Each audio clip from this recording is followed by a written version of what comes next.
زمان وانا صغير كانت اي نكته دايما بسمعها بتبتدي بواحد انجليزي وواحد امريكاني وواحد فرنساوي وواحد مصري. كان دايما بيستوقفني حاجه قبل ما ابتدي اصلا اسمع النكته، هي الناس دي بتكلم بعض ازاي؟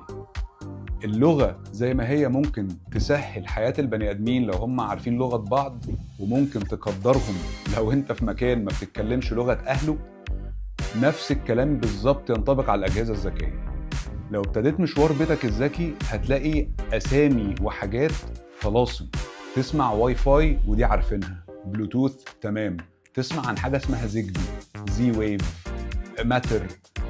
يعني ايه الكلام دوت؟ بمنتهى البساطه دي لغات او بنسميها بروتوكولز. الاجهزه دي بتتكلم او بتكونكت مع بعض عن طريقها.